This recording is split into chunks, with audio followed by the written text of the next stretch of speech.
Madame Line, pour le groupe Les Républicains. Merci, Monsieur le Président. Ma question s'adresse à Monsieur le Premier ministre. Je veux revenir sur l'urgence libyenne. Je veux revenir sur cette situation qui n'est plus seulement une menace, mais un danger imminent, déclaré, réel, pour notre sécurité collective.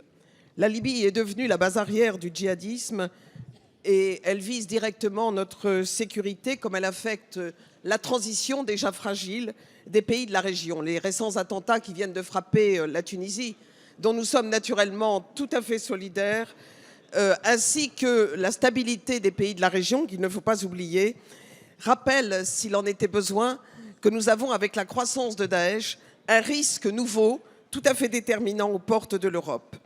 Nous pouvions imaginer que, précisément, la présence de Daesh réveillerait positivement le nationalisme libyen et éteindrait les rivalités locales. Ce n'est pas le cas.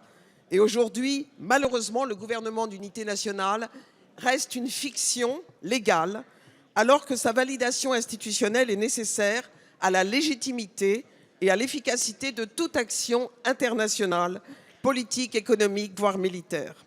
Je vous demande, Monsieur le Premier ministre, quelles sont les initiatives politiques immédiates que compte prendre la France aux côtés de la communauté internationale et de la mission Kobler pour consolider le processus politique et institutionnel qui s'impose comme une véritable urgence. L'Union européenne, face au conflit syrien et à la crise migratoire, n'a pas fait la preuve ni d'autorité, ni d'organisation, ni d'anticipation, ni de coordination. Peut-on espérer, au lendemain du sommet de Venise, que nous allons corriger cette trajectoire, si je puis dire, dans l'intérêt même de la France et des États européens? Pouvons-nous imaginer aussi que les États européens forment, avec l'Italie et le sud de l'Europe, une mission, une task force, je dirais, européenne qui pourrait utilement prendre le leadership sur cette partie de la Méditerranée où l'on voit naître, malheureusement, les prémices d'un nouveau conflit. La parole est à Monsieur le secrétaire d'État aux Affaires européennes, Monsieur Harlem Désir. Merci, Monsieur le Président, Mesdames et Messieurs les députés. Madame la députée Nicolas Mline, comme vous venez de le rappeler et comme vient de le dire le ministre de la Défense, la situation en Libye est effectivement l'objet de toute notre attention parce qu'elle a un impact sur la sécurité de la région, en particulier sur la Tunisie, mais aussi sur les pays du Sahel, et parce qu'elle peut représenter une menace pour l'Europe. Le groupe Daesh, aujourd'hui, prospère notamment autour de la ville de Sirte. Il profite de l'absence d'État unitaire en Libye.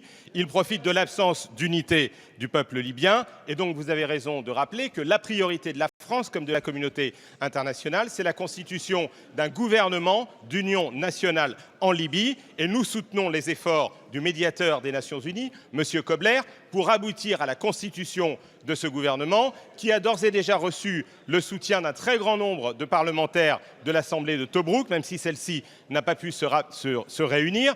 Et ce gouvernement doit pouvoir s'installer à Tripoli, récupérer la souveraineté sur l'intégralité du territoire libyen et avoir l'appui de la communauté internationale et en particulier de la France et de ses partenaires européens. Le ministre des Affaires étrangères, Jean-Marc Ayrault, dès sa nomination, a rencontré à Munich les principaux homologues des pays concernés et le représentant des Nations Unies. Hier, lors de la rencontre entre le président de la République et le président du Conseil italien, Matteo Renzi, la France et l'Italie ont décidé évidemment de renforcer leur coopération sur ce sujet qui concerne directement notre sécurité. Et dimanche, à Paris, le ministre des Affaires étrangères recevra avec John Kerry les représentants de l'Allemagne, de la Grande-Bretagne, de l'Italie, de l'Union européenne. Et ce sujet sera évidemment à l'ordre du jour. Il faut donc absolument que tous les acteurs qui ont une influence sur la Libye, en particulier un certain nombre de pays de la région, fassent pression sur les Libyens pour qu'il y ait ce gouvernement d'union nationale et que la communauté internationale soit évidemment prête à tout faire pour empêcher que le groupe Daesh ne prenne le contrôle de la Libye. Je vous remercie. Merci, Monsieur le Ministre. La parole est à Monsieur Bertrand Pan.